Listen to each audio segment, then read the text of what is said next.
Hi, you're listening to Kopi Time, a podcast series on markets and economies from DBS Group Research. I'm PBOC Chief Economist. Welcome to our 61st episode. Today, we're going to go big on climate change and China.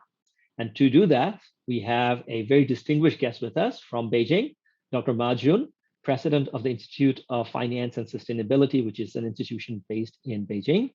He is also the chairman of China Green Finance Committee, special advisor to the governor of People's Bank of China, co-chair of G20 Sustainable Finance Working Group, and co-chair of the steering committee of Green Investment Principles for the Belt and Road. Jun was also formerly chief economist of PBOC and member of PBOC Monetary Policy Committee. I personally had the pleasure of overlapping with him twice in my professional career, both in the IMF and as well as when we both were economists at Deutsche Bank. Dr. Ma Jun, welcome to Kopi Time. Thank you, Temu, for inviting me to join your podcast. Really glad to have you with us, Jun. I will begin the discussion at the global level, and maybe then we will then narrow it down to China. So last month, on August 9th, the IPCC Intergovernmental Panel on Climate Change, they released their first report. It was the first part of their sixth assessment report, so-called the AR6. Share with us your key takeaways from it. The AR6 report by IPCC essentially said that global temperature has risen 1.1 degree since industrialization. Against a 1.5 degree target set by the Paris Agreement, we're left with only 0.4 degrees. This message reinforces urgency for the world to take actions and to mobilize finance to implement the Paris Agreement. I totally agree with the UN Secretary General, who said that the report is a code red for humanity. The extreme weather events that we observed recently, including floods in China and Europe and the wildfire in Greece, they're basically telling us that the catastrophic impact of climate change is already a fact rather than a projection. Therefore, we need immediate and more ambitious actions. Specifically, we need more countries to explicitly commit to carbon neutrality goals, whether they are 2050 or 2060, and we need concrete plans and roadmaps for implementing these pledges. Otherwise, we'll run the risk of doing too little and too late, which will lead us to the narrower option of disorderly transition in the longer term. But on Asia, I'm pretty glad that in the matter of just 1 year, we have seen major economies like China, Japan, Korea, and Indonesia having announced the carbon neutrality goals. Some smaller economies, such as Kazakhstan, recently also announced carbon neutrality goals. I think many others will follow. But after setting these net zero targets, we really need to agree on policy actions and coordinate on these actions. So what are these actions?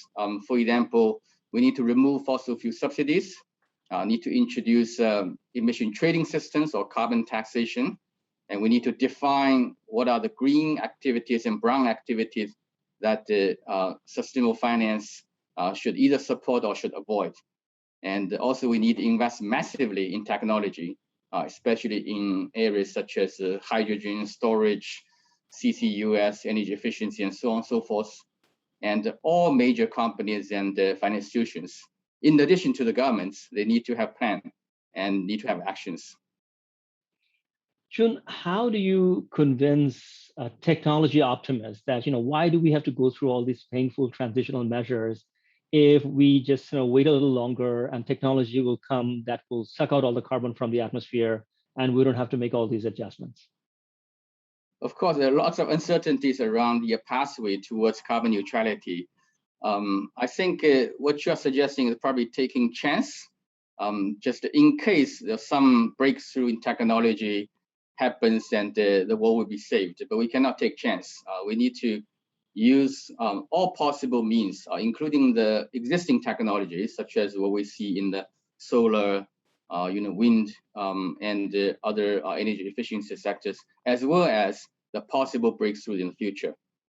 So we really need to invest in both existing low carbon technology and apply them to all possible fields, as well as investing massively in new technology that will help us and probably will be exceeding our target in the future in terms of the time that we meet the carbon neutrality goal. All right, so that I think sets the ground for our pivot toward China. So as you pointed out earlier, that it was, I think, September 2020 when China announced its carbon neutrality goal. Maybe you can give us a snapshot of China's policy to confront climate change. And then maybe later we can talk about the magnitude of efforts that would be needed, but maybe first we just talk about the policy. Yeah, as you said, China announced its carbon neutrality goal in September last year. And since then, lots of regions and sectors and companies began to develop their roadmaps for implementation. I myself was leading a team to help Chongqing municipality, which is one of the provincial level city, to draft this roadmap. And we're going to publish this Chongqing roadmap in just a few days. I've seen companies such as major power producers announcing targets like by 2030, they will achieve 75% renewable. And a major steel company like Bao Steel announcing their target of 2050 carbon neutrality, which is 10 years ahead of the national target. So these are all quite encouraging. And I expect some regions, especially those in coastal areas, announcing carbon neutrality goals that's 10 years or 5 years ahead of the national targets. That's the actions that's been taken already. But at the national level, the NDRC, which is the old planning agency, now it's called National Reform and Development Commission, is working on what we call 1+N roadmap, meaning in all major sectors, including the energy, which is the center, and the building sector, the manufacturing sector, and transportation sector. They all need specific roadmaps to implement the carbon neutrality pledge. As for policies, a couple of things are in place and many more are being discussed and planned. For example, we have a national emission trading system already, which was up and running just last month. And some experts are talking about the possibility of imposing carbon taxation on smaller companies, which are not covered by the ETS. And energy level, auto policy, building related policies, they're all being designed. I think these sector policies will drive a lot of demand change in the specific sectors. And finally, green finance, which is a field I've been working on for many years. We're trying to raise as much as a few hundred trillion RMB in the coming 3 decades to support the carbon neutrality goal by lowering the funding cost for green and possibly increasing funding costs for brown. I definitely want to talk. You mentioned about magnitudes. In fact, yeah, I have a couple of estimates from different studies. One of which is an earlier study back end of last year, saying that China will need to invest 130 trillion RMB for green and low carbon sector because of carbon neutrality. But as I said, we're publishing our new estimates soon, and my new estimate will likely to be closer to 500 trillion. Because the definition of these low carbon green investments are quite different in different studies, but our with a broader sort of a coverage will be much higher than the early estimates. These are exceptionally large numbers, Jun. We are basically talking about 5 times China's current GDP. Yeah, but we're talking about next 3 or 4 decades. Right. You're talking about the one annual GDP number. Right, but we're still talking about substantial percentage of GDP in mid-single digit perhaps toward green initiatives on an annual basis. Indeed, based on the smaller number, 130 something trillion, that's about 2.5% annual GDP for the coming 3 decades. Based on a larger number, it's closer to 10% of GDP every year. That's needed for green and low carbon investments. I think that is going to be a very influential sort of set of analysis for the rest of the world to understand that if you seriously want to go and embrace the transition, how much cost it will entail, and how to think in terms of financing and finding revenues for that. So yeah, that's a good system. So you mentioned the emission trading system, Jun. So maybe walk us through how that is working in China and how dissimilar or similar it is to the European emission trading system. China started its experiment on emission trading system back as early as in 2012, 2013. So we had 7 regional emission trading systems, but now China is launching its national system that's based in Shanghai. And as I said, it was the trading started in July this year, and now the national system is covering a total emission of 4.5 billion tons of CO2 per year, which makes it the largest emission trading market in the world. But still, the current trading is only covering the thermal power sector for the Shanghai market. And these are 2,300 companies. But in the coming few years, the government is planning to expand the coverage to many more sectors, including steel, cement, aluminum, petrochemical, paper, airlines, and so on. So by then, it's going to be even bigger than the current size in terms of coverage of carbon. It's similar to the European ETS in the sense that it is also a cap and trade system. But of course, the carbon price in China is now still lower at 50-something RMB per ton. But a lot of experts, including myself, are expecting to go up in the coming years and decade. The current national trading system is not yet involving financial investors, which is a drawback. And there's no derivatives such as forwards and futures and options. But all these are recommendations we're making for the regulator to change in the future. I think these functions will be added in the not very distant future.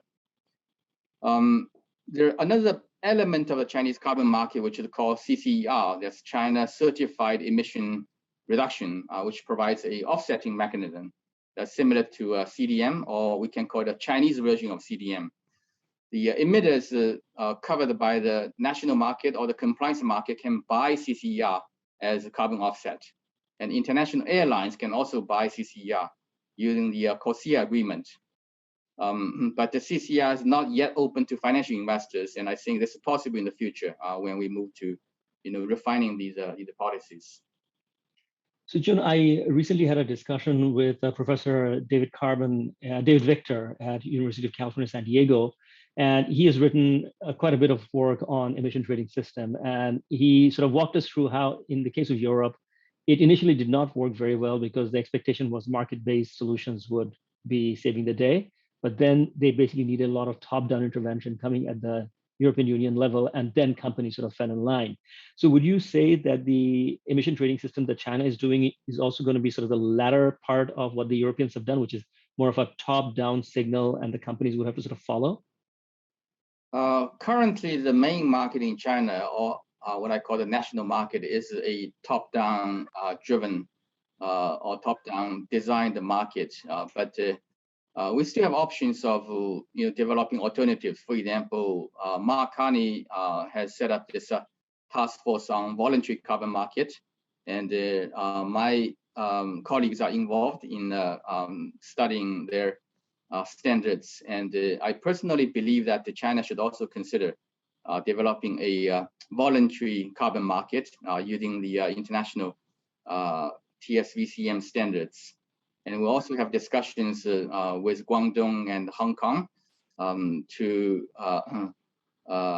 sort of look into the option of developing a unified regional market, which is unifying the Guangdong carbon market with the potential trading mechanism in Hong Kong, and adding to that unified market a carbon connected mechanism, which will allow foreign investors to enter the Chinese carbon market. So all these are discussions that's going on to sort of supplement the top-down approach for carbon emission trading in China. Probably keeps you very, very busy. Jun, let's talk about green finance. You have been the pioneer in developing the green finance policy framework in China during 2014-17 when you were PBOC's chief economist. How does green financial system work, and how would China mobilize? I mean, you mentioned this extremely large numbers earlier. That how would the financing for all that be mobilized? In the past few years, China developed a framework of green financial system, which I think can be sort of described with 4 pillars. One is a taxonomy, which means that we need to have a few documents to define what are the green activities that the green loans, green bonds, green funds should support. And so far, we have 3 taxonomies in China, one for green lending, one for green bonds, and one for green projects. And the second pillar is disclosure. We want to make sure that the issuers will disclose enough information, including environmental climate information, to the investors, so that the green money will target specifically for green projects. The third thing is about incentives. For some green projects, they have environmental benefits. For example, they can reduce carbon, reduce pollution, but the beneficiaries are not paying them. That's why their returns are not high enough to attract private capital. So for these projects, we need incentives to enhance their return. Under that pillar, in China, we introduced instruments such as the PBOC relending facility. That's a central bank offering cheap financing to the projects through commercial banks, and also local banks, local governments offering interest subsidies and guarantees to reduce either funding costs or risks for these projects. And the final pillar is what we call the suite of products, because different kind of green activities will require different types of financing and financial services. So we need to have loans and bonds and private equity and insurance products and so on, all serving for the green economy. And within that space, China has developed the largest green lending market already in the world, and we now have a second largest green bond market. But in terms of ESG products, we are still lagging behind OECD country in terms of proportion of asset management products, labeled as ESG. But that's not enough. In the past 4 or 5 years, this framework was serving not sort of mostly for carbon neutrality. That's why recently a lot of discussions are concentrated on how to further improve the green financial system here in China to achieve carbon neutrality. And a couple of actions are now being taken. One is to modify the taxonomy to ensure that the green projects are not only addressing pollution, biodiversity issue, but also clearly addressing the carbon issue. And secondly, enhancing the disclosure requirements to make sure that the companies and the issuers and financial institutions will disclose carbon-related information. And on incentives, I think the central bank will put out a bigger, relending facility and other related instruments to support green projects. And on the product side, a lot of experiment on carbon-related financial products. For example, the interest of a loan or bond could be linked to the carbon intensity of the project. If the company reduces the carbon intensity more aggressively, then the company will enjoy a lower funding cost. Jun, of course, on paper, that's exactly the way things should be. But what we have seen in practice around the world in recent years is that as governments become very enthusiastic supporter of green financing, you see a lot of greenwashing. So how are you going to sort of deal with that issue of people try to just do some box checking exercise and hope to get preferential treatment because they're just doing the box checking, but they're not being serious enough or substantive enough? There are a couple of safeguards against greenwashing. One is taxonomy. That's why I keep emphasizing the importance of that in all conversations on green finance. You need to define what is green and what is not green officially, rather than allowing the individual issuers to define by themselves. That's why in China we started with top-down taxonomy. For example, the lending related taxonomy was developed by the banking regulator. The first version of the China Green Bond Taxonomy was published by Green Finance Committee that I chair, and now the second version is directly by the central bank itself. So this is the first sort of a line of defense, making sure the definition of green is clear. And the second line of defense is verification. For the banks, we have regulators saying to them that we're going to audit the greenness of your projects. Of course, they're not auditing every single project, but there's a threat that you may be audited for certain, loan transactions that's claimed to be green but not actually green. So the loan documentation and the evidence of supporting their environmental benefits need to be there to prepare for auditing. And also for green bonds, a large number, I think more than 60–70% of the green bonds have the verification services from third party, except those which are pure green, like renewable energy and the subway, you can see them as green, by your eye. But most of other projects require third party verification. Of course, the market itself is a mechanism because investors and investment banking analysts will begin to see what is truly green and what is not green, and the market will react by, staying away with non-green companies or non-green products, even though they claim to be green. Yeah, I'm looking forward to spreads beginning to reflect the market's trust or lack thereof on so-called green products. And yeah, you're right. That would be a very useful source of information beyond just policing the attempts at greenwashing. So Jun, I just want to ask you a supplemental question, which is, you are part of multilateral initiatives, but you're also looking at the China initiatives. Best practice would be that we have worldwide uniform taxonomy, worldwide uniform rating system, definition of ESG, and so on. Are we there? No, that's a very tricky issue. Back in 2016, when China was the presidency of G20, I had the pleasure to co-chair the G20 Green Finance Study Group. In that year, we began to discuss the need for introducing taxonomy, need to enhance disclosure, and we need to have green institutional investor products such as ESG and so on. But at that time, we're talking about the need for all these standards because there was a lack of standard. And now the discussion is totally different. In a recent discussion with ISO, International Standard Organization, I was told that there are 200 taxonomies already. So where are they coming from? Some are designed by the government. For example, China at the government level has 3 sets of taxonomy. Europe has the official taxonomy. It's called EU Sustainable Finance Taxonomy. And some are by industrial associations like ICMA. Some are developed by NGOs like CBI. And many, many more are produced by the company themselves. For example, AP4, PIMCO, Deutsche Bank, Natixis, BNP, they all have their taxonomies. Just imagine if every single bank has a taxonomy, then we probably have 10,000 taxonomy in the world. It's going to create total confusion, a lot of transaction cost, and the potential for greenwashing.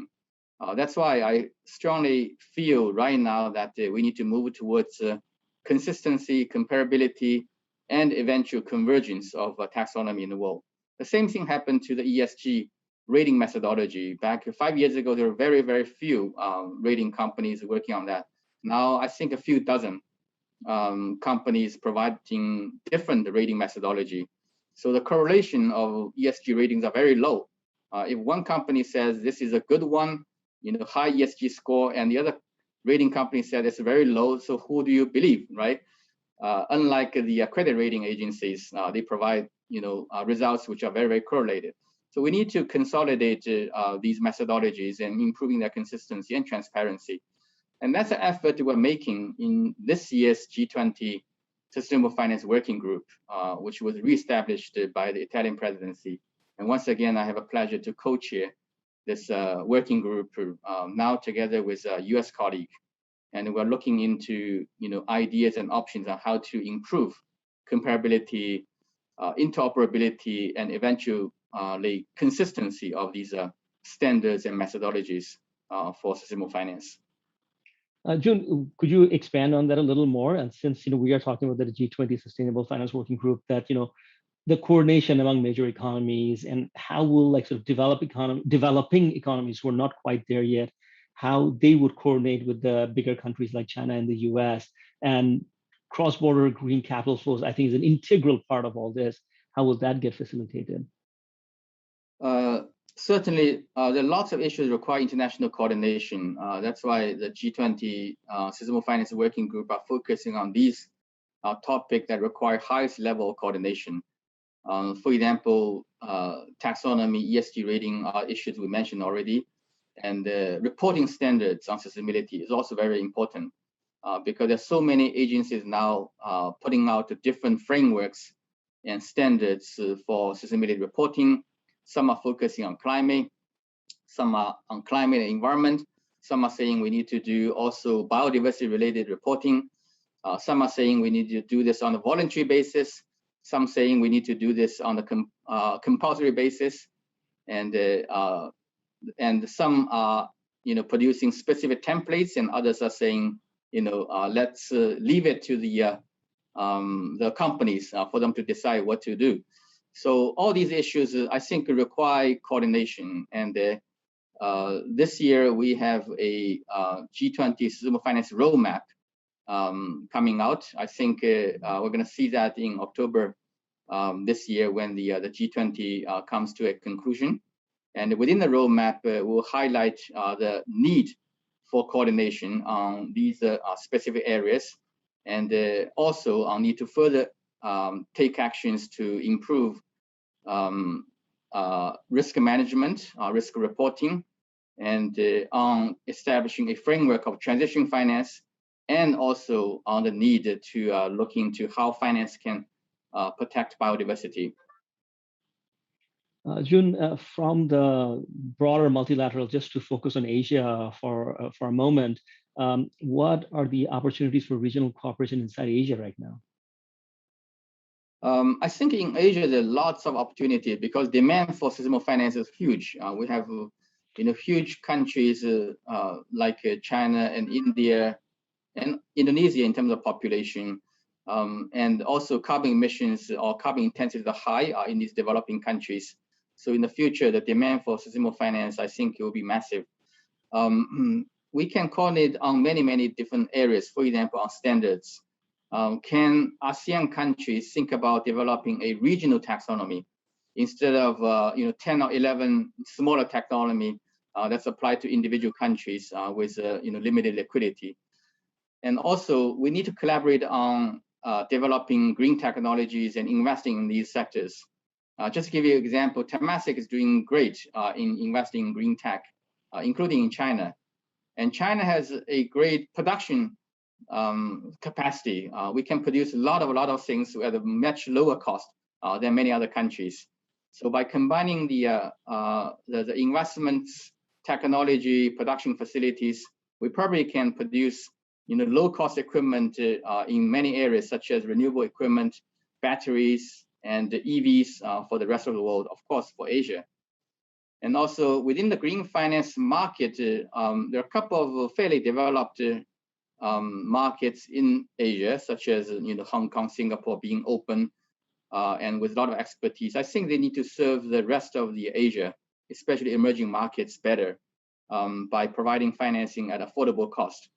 And in this regard, back a few years ago, the China Green Finance Committee, which I chair, and City of London, we set up a set of principles called Green Investment Principles for the Belt and Road, largely to mobilize financing and help emerging markets to finance their green infrastructure. And in fact, the DBS is one of the members or signatories of the Green Investment Principle. So annually, we are holding conference and also asking the working group to develop ideas on how to enhance transparency, measuring environmental impact, and also innovate on financial products to help these emerging markets. Very encouraging. Jun, I'd like to devote the last part of the podcast going back to China. Last year on this podcast, we had Paul Hebert, who heads financial stability at the European Central Bank. And he told me that most of his time is not spent on looking at banks' value at risk from financial shock, but looking at their risk on their portfolio from climate shock. So give us a sense of the climate risk and financial risk intersection in the context of China. Indeed, green or sustainable finance has two major aspects which are well recognized. One is mobilization. We need to mobilize more funding for green investments. And secondly, it's about risk management, namely managing risks arising from the environmental and climate exposure for financial institutions. Just give you some ideas. Many banks in the world are telling us that they have 10 or 20% of the assets, which are called high carbon assets. or assets that's exposed to climate risks. And in some regions, I think in the very sort of carbon intensive countries or regions, I think their financial institutions may have high exposure to these high carbon assets. And these assets face a lot of risks. In China, we have done a study showing that the potential default rate of thermal power companies can go up from the current 3% to 22% within 10 years because of energy transition. Because energy transition means that the demand is going to go down for these companies, and the cost will go up as they will have to pay high prices, to actually pay more to buy the carbon quota if they want to continue producing at the current scale with carbon intensity. And with the worsening of the financial performance, the funding costs will also go up because the rating companies will actually downgrade them and therefore are forcing them to accept a high funding cost or even out of the financial market.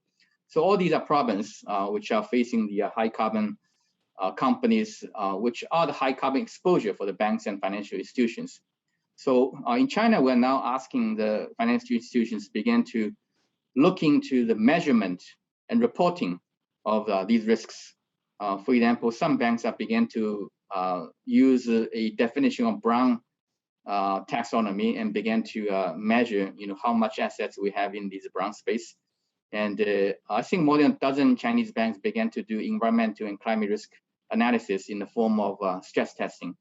And they are now stress testing against different industries, such as coal-fired power generation, steel, cement. All these are now being, worked on. And the central bank just issued a guideline last month to the Chinese banks that they will be required to report on their climate and environmental information on a mandatory basis going forward. So again, so staying with China, beyond this one example that you gave about one bank, what's your sense of China's financial sector's preparedness with respect to climate change? Now, in terms of mobilization, I think the Chinese banks are doing quite well. We have now 13 trillion RMB worth of green loans already, which is the largest number in the world. Of course, still growing very rapidly. In the first half of this year, the green loans are growing at the pace of roughly 15% year on year, much faster than the overall loan growth. But in terms of risk control, I think it's still in the very early stage. As I said, about a dozen banks began to conduct environmental climate risk analysis, but we have 4,000 banks in China. And some banks are beginning to report the climate information to the regulators. It's only on an experimental basis now, and it will take some time, I think, to cover the entire banking sector. Asset managers, I think, not yet really so engaged in climate risk measurement and management yet. So it will be, a long way to go towards a sort of fuller framework for climate risk management within the Chinese financial system.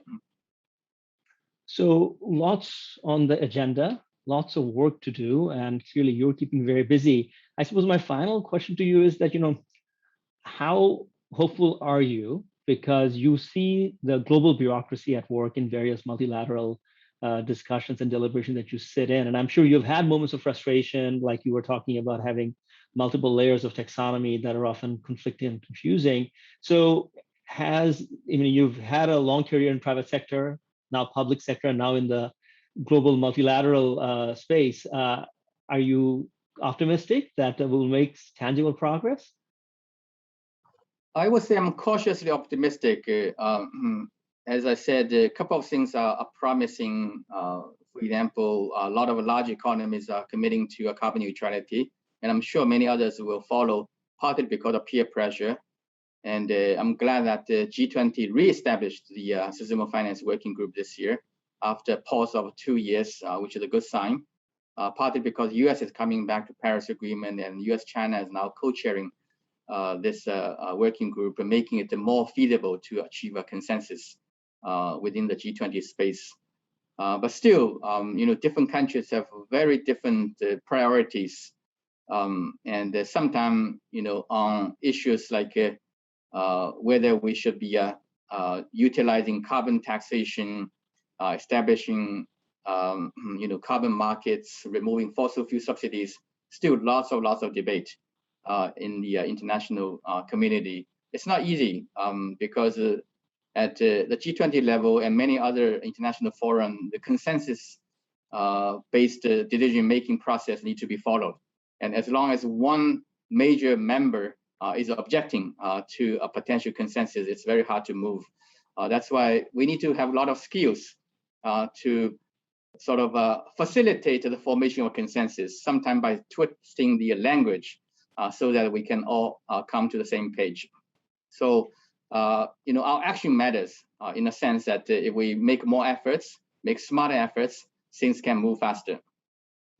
So from economic analysis to climate diplomacy, Jun, you've made quite the transition yourself. Thank you, Taimur, for the invitation. It's great to have the conversation with you. No, Jun, thank you for your time. I cannot think of anything as more consequential than this issue. So again, we really appreciate your time and insight. I'd also like to thank our listeners for being part of this conversation. Kopi Time was produced by Martin Tuckey. Daisy Sharma and Violet Lee provided additional assistance. It is for information only and does not represent any trade recommendations. All 61 episodes of Kopi Time are available on YouTube and all major podcast platforms, including Apple, Google, and Spotify. As far as our DBS research publications, webinars, and live streams are concerned, you can find them all by Googling DBS Research Library. Have a great day.